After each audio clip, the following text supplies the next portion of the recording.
واجب الاحترام عالی مرتبت سامعین و ناظرین، السلام علیکم ورحمۃ اللہ وبرکاتہ۔ آج 3 رمضان المبارک ہے اور یہ دن حضرت سیدہ طیبہ طاہرہ حضرت زہرا پاک سلام اللہ علیہا کا یوم وصال ہے۔ اللہ کے پیارے محبوب علیہ الصلاۃ والسلام کے ساتھ ان کا جو تعلق اور جو رشتہ ہے ان کو کائنات کی دیگر خواتین سے ممتاز کرتا ہے۔ حضور نبی رحمت صلی اللہ علیہ وآلہ وسلم کے قلب اطہر کا ٹکڑا ہیں حضرت سیدہ زہرا سلام اللہ علیہا، اور ان کے فضائل میں، ان کے مناقب میں، ان کی شانوں میں بہت احادیث مروی ہیں۔ حضرت سعد بن ابی وقاص رضی اللہ تعالی عنہ سے یہ روایت مروی ہے جس کو امام مسلم نے اپنی صحیح میں درج کیا۔ قال لما نزلت هذه الآية فقل تعالوا ندعو ابناءنا وابناءکم، جب آیت مباہلہ نازل ہوئی کہ آپ اپنے بیٹے لے آئیں، ہم بھی اپنے بیٹے لے آتے ہیں، آپ بھی اپنی خواتین لے آئیں، ہم بھی اپنی خواتین لے آتے ہیں، آپ بھی آ جائیں اور ہم بھی آ جاتے ہیں، اور پھر مباہلہ کرتے ہیں۔ نجران کے عیسائیوں کے ساتھ یہ مباہلہ ہونا قرار پایا تھا، اور اللہ کے محبوب علیہ السلام اس مباہلہ کے لیے تشریف لائے تو حضور علیہ السلام نے ایک ہاتھ سے حضرت امام حسن کو تھاما ہوا تھا اور دوسرے ہاتھ کی انگلی سے حضرت امام حسین رضی اللہ تعالی عنہ کو لگایا ہوا تھا، اور حضور کے پیچھے سیدہ طیبہ زہرا پاک سلام اللہ علیہا چل رہی تھی، اور پیچھے سیدنا علی المرتضیٰ رضی اللہ تعالی عنہ تھے۔ تو جب یہ تقدس معاب 5 نفوس پر مشتمل نورانی قافلہ آگے بڑھ رہا تھا تو عیسائیوں کے ایک بڑے پادری نے اس منظر کو دیکھا اور اس نے کہا کہ میں ان عالی مرتبت ہستیوں کو دیکھ رہا ہوں، واللہ اگر یہ کہیں کہ یہ پہاڑ اٹھ کے دوسری جانب ہو جائیں تو یہ بھی ہو جائے گا، ان کے ساتھ مباہلہ نہ کرنا۔ اور پھر انہوں نے راہ فرار اختیار کر لی، اور فرمایا گیا کہ اگر وہ مباہلہ کرتے تو روئے زمین پہ ایک بھی عیسائی زندہ نہ بچتا۔ تو یہ آیت مباہلہ جب نازل ہوئی تو حضرت سعد بن ابی وقاص رضی اللہ تعالیٰ عنہ فرماتے ہیں دعا رسول اللہ صلی اللہ علیہ وآلہ وسلم علی و فاطمۃ و حسن و حسین، حضور نے حضرت علی المرتضیٰ رضی اللہ تعالیٰ عنہ کو بلایا، سیدہ زہرا پاک سلام اللہ علیہ کو بلایا، و حسن و حسین، حضرت امام حسن کو، امام حسین کو بلایا، فقال، اور ارشاد فرمایا اللہم ہؤلاء اہلی، اے اللہ یہ میرا خاندان ہے، یہ میرے اہل بیت ہیں، یہ میرا قبیلہ ہے۔ اسلام کی عزت اور آبرو اور ناموس کی حفاظت ان 5 نفوس قدسیہ کے ذریعے سے پھر جس طرح کی گئی، اور عیسائی جس طرح راہ فرار اختیار کر گئے، تو امت ان ہستیوں کا احسان کبھی بھی نہیں دے سکتی۔ تو ہمیں احسان فراموش نہیں ہونا چاہیے۔ ان پاکیزہ ہستیوں کے ساتھ ہماری عقیدت، ہماری محبت اور ہماری ارادت کا رشتہ بہت مستحکم اور مضبوط ہونا چاہیے۔ حضرت مسور بن مخرمہ رضی اللہ تعالی عنہ سے ایک روایت ہے، اللہ کے محبوب علیہ السلام کا فرمان، فاطمہ تو بدعۃ منی، فاطمہ میری جان ہے، میرا پارہ قلب ہے، میرے جسم کا ٹکڑا اور حصہ ہے، فمن اغضبها اغضبنی، جس نے فاطمہ کو ناراض کیا اس نے مجھے ناراض کیا۔ اور ایک حدیث کے لفظ یہ ہیں وَيُؤْذِينِ مَنْ أَذَاهَا، جس نے سیدہ زہرا پاک سلام اللہ علیہا کو اذیت پہنچائی، تکلیف دی، اس نے مجھے تکلیف دی۔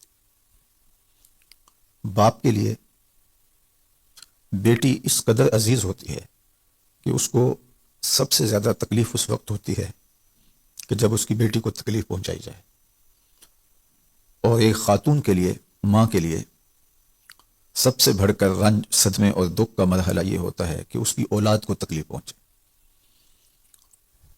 تو سیدہ زہرا پاک سلام اللہ علیہا کی تکلیف سے حضور دکھی ہو جاتے ہیں، ناراض ہو جاتے ہیں، اور سیدہ زہرا پاک سلام اللہ علیہا کو کس قدر اذیت، تکلیف اور دکھ پہنچا ہوگا جب ان کے شہزادوں کے سر کاٹ کے نیزوں پہ چڑھائے گئے اور ان کے مبارک اجسام پر گھوڑے دوڑائے گئے۔ اللہ تعالیٰ جل شانہ سیدہ زہرا پاک سلام اللہ علیہا یہ خوشنودی ہمیں نصیب فرمائے۔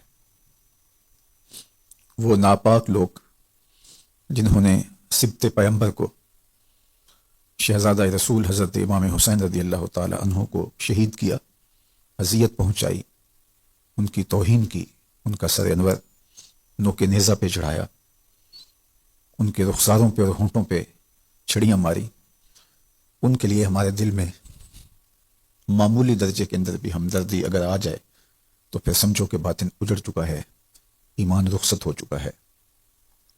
چونکہ یہ سیدہ زہرا پاک سلام اللہ علیہا کو اذیت دینے کے مترادف ہے، اور آپ کی اذیت اللہ کے رسول صلی اللہ علیہ وآلہ وسلم کی اذیت ہے، اور جس نے حضور کو اذیت دی اس نے اللہ کو ناراض کیا۔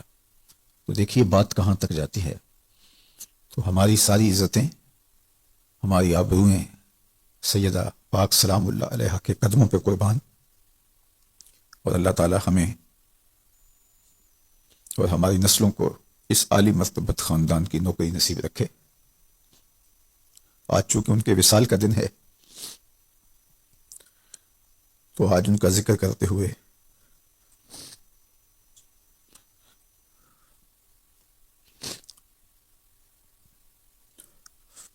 یقیناً ہمارا جذبات سے مغلوب ہو جانا یہ ان کی محبت کی دلیل ہے۔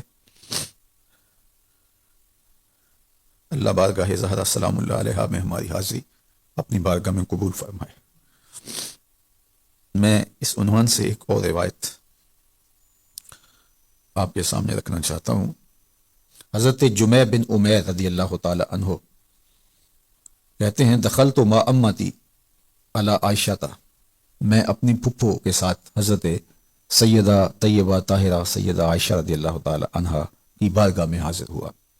فسئلت ای الناس کان احب الی رسول اللہ، تو حضور علیہ الصلوۃ والسلام کی زوجہ محترمہ ام المومنین محبوبہ محبوب کائنات سیدہ عائشہ رضی اللہ تعالی عنہا سے سوال کیا گیا کہ ای الناس کان احب الی رسول اللہ، لوگوں میں سے سب سے زیادہ حضور علیہ السلام کا محبوب کون تھا؟ حضور سب سے زیادہ محبت کس سے کرتے تھے؟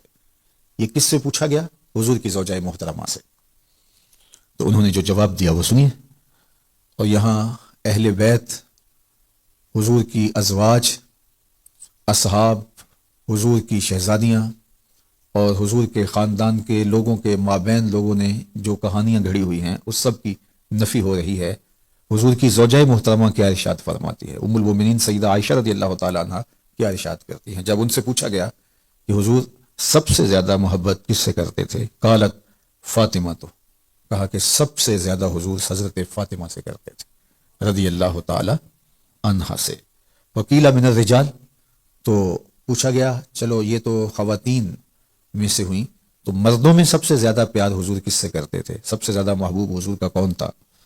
قالت زوجہا، کہا ان کا شوہر نامدار حضرت علی المرتضیٰ رضی اللہ تعالی عنہ۔ اور یہ روایت کس سے مروی ہے؟ حضرت عائشہ رضی اللہ تعالی عنہا سے۔ یہ بتا کون رہی ہیں؟ ام المومنین سلام اللہ علیہا۔ تو سب سے زیادہ پیار حضرت زہرا پاک سلام اللہ علیہا سے اللہ کے محبوب فرماتے تھے۔ جب حضور کسی سفر پہ تشریف لے جاتے تو مختلف لوگوں کو مل کے جاتے، تو سب سے آخر میں جس ذات سے ملتے وہ حضرت زہرا پاک تھی، اور جب سفر سے واپس تشریف لاتے تو سب سے پہلے جنہیں ملتے وہ حضرت زہرا پاک تھی۔ اور یہ بات بھی آپ کے لیے بہت روحانی تسکین کا ساماں ہوگی، اور سیدہ زہرا پاک کے لیے حضور کی جو محبت ہے اس محبت کا آپ کو مقام سمجھ میں آئے گا کہ اللہ کے محبوب علیہ السلام سیدہ پاک سے مخاطبت کرتے ہوئے فرماتے تھے فدا کے امی و ابی، اے فاطمہ تیرے پہ محمد کے ماں باپ قربان ہوں صلی اللہ علیہ وآلہ وسلم۔ تو یہ پیار ہے حضرت سیدہ زہرا پاک سلام اللہ علیہا کے ساتھ اللہ کے محبوب علیہ السلام کا۔ حضرت حذیفہ بن یمان رضی اللہ تعالی عنہ سے مروی اس روایت میں ام المومنین سیدہ طیبہ طاہرہ سیدہ فاطمہ الزہرا رضی اللہ تعالی عنہا کی عظمتوں کا بیان ملاحظہ کیجیے۔ حضرت حذیفہ فرماتے ہیں قلت لأمی دعینی آتی النبی صلی اللہ علیہ وآلہ وسلم فأصلی معہ المغرب واسألہ ان یستغفر لی ولک۔ میں اپنی ماں سے کہا کہ اگر آپ مجھے اجازت مرحمت فرما دیں تو میں حضور کی خدمت میں حاضر ہوتا ہوں اور مغرب کی نماز حضور کے ساتھ ادا کرنے کا شرف پانا چاہتا ہوں۔ اور ماں کو میں نے چھٹی لینے کے لیے جو لالچ دی وہ یہ تھی کہ میں حضور سے ملوں گا وَأَسْأَلُهُ أَن يَسْتَغْفِرَ لِي وَلَكِ، عرض گزار ہو جاؤں گا حضور میرے لیے اور میری ماں کے لیے بخشش کی دعا کر دیجیے۔ اب کتنی بڑی لالچ دی، اور کون پھر اس کو قبول نہ کرے۔ تو ماں بڑھاپے کے باوجود بیٹا پاس ہو اور خدمت کرے، لیکن ترجیح اس بات کو دی تو کہا جاؤ حضور کو جا کے دیکھو، آپ کی زیارت کرو اور میرے لیے اور اپنے لیے بخشش و مغفرت کی دعا کرواؤ۔ کہتے ہیں فاتیت النبی صلی اللہ علیہ وآلہ وسلم، میں حضور کی خدمت میں حاضر ہو گیا۔ فصلیت معہ المغرب، میں حضور کے ہمراہ نماز مغرب پڑھنے کی سعادت پائی۔ صحابہ کیا خوش نصیب تھے کہ حضور کے پیچھے نمازیں پڑھنے کا شرف نصیب ہوتا تھا۔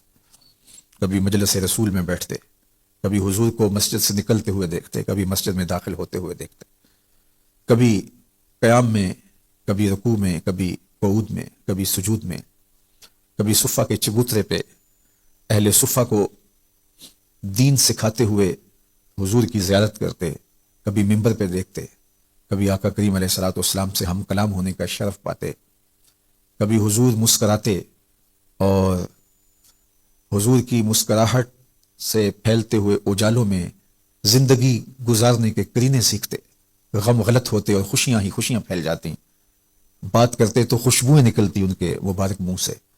کیا خوش نصیب لوگ تھے جنہوں نے وہ دور پایا، جنہوں نے وہ زمانہ پایا۔ تو کہتے ہیں کہ میں نے مغرب کی نماز حضور کے ساتھ پڑھی، مغرب کی نماز ہوئی، پھر انتظار میں بیٹھے رہے، فصلی حتی صلی العشاء، اس کے بعد حضور نوافل میں مشغول رہے، اوراد و وظائف کرتے رہے، حتیٰ کہ عشاء کی نماز کا وقت ہو گیا، عشاء کی نماز بھی پڑھی۔ ثم انفطل فطبعتہ، پھر حضور علیہ الصلوۃ والسلام اپنے مصلی سے حجرہ انور کی جانب رخ پھیرا اور اپنے کاشانہ نور میں داخل ہونے لگے۔ وہاں سے کوئی فاصلہ اتنا زیادہ نہیں ہے، تو جو ہی حضور اپنے کاشانہ نور کی طرف رخ انور پھیرا اور حضور تشریف لے جانے لگے، تو میں نے کہا کہ میں تو اپنی ماں سے وعدہ کیا تھا کہ حضور کو میں عرض کروں گا آپ کے لیے اور اپنے لیے غفران و رحمت کی دعا کا، تو حضور تو تشریف لے جا رہے ہیں اور ماں تو جاگ رہی ہوگی، اور جاتے ہی پہلا سوال یہی کرے گی کہ حضور سے دعا کروائی میرے لیے اور اپنے لیے مغفرت کی، تو کیا جواب دوں گا؟ تو حضور تو یہ جا رہے ہیں، تو میں حضور علیہ السلام کے پیچھے چل پڑا۔ فرماتے ہیں فسمع صوتی، تو حضور نے میری آواز سنی، میرے قدموں کی آہٹ کو سنا۔ فقال، اور ارشاد فرمایا من ھذا، کون ہے؟ حذیفہ، تو پھر خود ہی فرمایا حذیفہ تو نہیں۔ اللہ اکبر، قدموں کی آہٹ سے پہچانتے ہیں یہ کس کے قدموں کی چاپ ہے۔ تو فرمایا من ھذا حذیفہ، تو کون ہے؟ حذیفہ تو نہیں۔ قلت نعم، میں نے کہا کہ حضور میں ہوں۔ دل زور زور سے دھڑک رہا ہوگا کہ جلدی جلدی حضور کو اپنی عرضی پیش کروں اور اپنی ماں کے لیے اور اپنے لیے مغفرت کی دعا کا کہوں۔ قلت نعم، میں نے کہا جی جی حضور میں ہوں۔ قال ما حاجتک، آقا کریم نے ارشاد فرمایا کیا کام ہے؟ غفر اللہ لک ولامک، اللہ تجھے بھی بخش دے، تیری ماں کی بھی مغفرت فرما دے۔ یہاں تو لب کھولنے کی ضرورت بھی نہیں پڑتی، یہاں تو عرضی ڈالنے کی ضرورت بھی نہیں پڑتی، وہ بند لبوں کی بولیاں بھی سمجھتے ہیں۔ تو کہا ما حاجتک غفر اللہ لک ولامک، اللہ تجھے بھی بخش دے، تیری ماں کی بھی مغفرت فرما دے۔ بتاؤ کس کام آئے ہو؟ اب جو کام تھا وہ تو بولنے سے پہلے ہی ہو گیا، سہارا لے کے لفظوں کا یہاں نہ التجا کرنا۔ وہ جنبش لب سے پہلے ہی دل کی بات سمجھ لیتے ہیں، یہاں لفظوں کا سہارا لینے کی ضرورت نہیں ہے۔ تو کہا کہ ما حاجتک غفر اللہ لک ولامک، کیا کام ہے اللہ تجھے بھی بخش دے، تمہاری ماں کو بھی بخش دے۔ قال ان ھذا ملک لم ینزل الارض قط قبل ھذہ اللیلہ، اور پھر اللہ کے محبوب نے ارشاد فرمایا، حذیفہ نے آگے بات نہیں کی، چونکہ جو وہ کہہ رہے تھے، جو ان کے دل میں بات چل رہی تھی، اس کا جواب حضور نے ارشاد فرما دیا، اور پھر فرمایا کہ حذیفہ یہ ایک فرشتہ ہے جو زمین پر اس سے قبل پہلے نہیں آیا، دھرتی پر پہلی بار یہ حاضر ہوا ہے۔ استاذن ربہ ان یسلم علیہ، یہ دو کام کرنے آیا ہے، ایک تو اللہ سے اذن مانگ کے، اجازت لے کے اس لیے دنیا پر آیا ہے کہ رب سے اس نے اذن طلب کیا تھا، مالک اجازت ہو میں زمین پہ جاؤں تیرے محبوب کو سلام کروں، یہ مجھے سلام کرنے کے لیے حاضر ہوا ہے۔ اس کا پہلا مقصد حاضر ہونے کا، آج یہاں آنے کا، مجھے سلام کرنا ہے۔ اور دوسرا مقصد اس کے آنے کا، وَيُبَشِّرَنِي بِأَنَّ فاطمہ سیدۃ نساء اہل الجنہ، اور دوسرا اس کے آنے کا مقصد یہ ہے کہ مالک میں سلام کرنے جا رہا ہوں، تو مالک نے کہا پھر میرے محبوب کو سلامی پیش کرنے جا رہے ہو، یہ گلدستہ بھی پیش کرنا، یہ تحفہ بھی محبوب کی چوکھٹ میں پیش کرنا، اور رب کا وہ سندیسہ پیغام میرے نام دے رہا ہے اور بشارت دے رہا ہے، وَيُبَشِّرَنِي بِأَنَّ فاطمہ سیدۃ نساء اہل الجنہ، کہ آپ کی شہزادی سیدہ فاطمہ الزہرا جنتی عورتوں کی سردار ہے، وَأَنَّ الْحَسَنَ وَالْحُسَيْنَ سیدہ شباب اہل الجنہ، اور حضرت امام حسن اور امام حسین رضی اللہ تعالیٰ عنہ جنتی جوانوں کے سردار ہیں۔ اللہ اکبر۔ اللہ کے محبوب علیہ الصلوۃ والسلام کی شہزادی حضرت زہرا پاک سلام اللہ علیہا کا یہ اعزاز کہ خود جنتی خواتین کی سردار ہیں، اور ان کے شہزادے حسن اور حسین جنتی جوانوں کے سردار ہیں، ان کے شوہر نامدار حضرت علی المرتضیٰ رضی اللہ تعالیٰ عنہ ولیوں کے سردار ہیں، اور ان کے والد گرامی نبیوں کے سردار ہیں۔ تو کائنات میں ایسی ہستی کون ہوگی جس کو یہ اعزازات نصیب ہوئے ہوں گے؟ تو اقبال نے اسی لیے کہا تھا، مریم از یک نسبت عیسیٰ عزیز، از سے نسبت حضرت زہرا عزیز۔ حضرت مریم عزیز روزگار ہوئیں، قرآن میں ان کے نام کی دھوم ہے، اور ان کے قصیدے قرآن نے بیان فرمائے ہیں، ان کی طہارت کے عنوان قرآن نے رقم کیے ہیں، اور ان کے نام کی صورت اتری ہے جو قرآن کے دامن میں سورہ مریم کے نام سے موسوم ہے۔ تو کہا کہ وہ اتنی عزتوں پر فائز المرام ہوئی، تو اس کا سبب کیا تھا کہ وہ حضرت عیسیٰ کی ماں ہونے کا اعزاز پاتی ہیں۔ مریم از یک نسبت عیسیٰ عزیز، وہ ایک نسبت کے ساتھ اس مرتبے پہ پہنچی کہ ان کے قصیدے قرآن نے پڑھے۔ آج سے نسبت حضرت زہرا عزیز، اور حضرت زہرا سلام اللہ علیہا کو 3 نسبتیں نصیب ہیں۔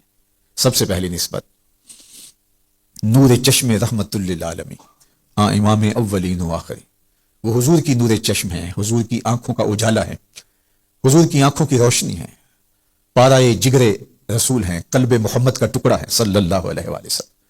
تو انہیں یہ اعزاز نصیب ہوا کہ وہ حضور علیہ السلام کی آنکھوں کا نور ہیں، حضور کی شہزادی ہیں، جو اولین کے بھی امام ہیں، آخرین کے بھی امام ہیں۔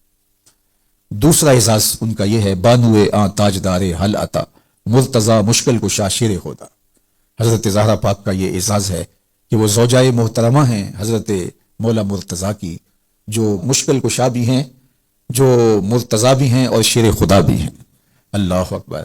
پھر اس کے بعد کہا کہ مادر آں مرکز پرکار عشق، مادر آں قافلہ سالار عشق۔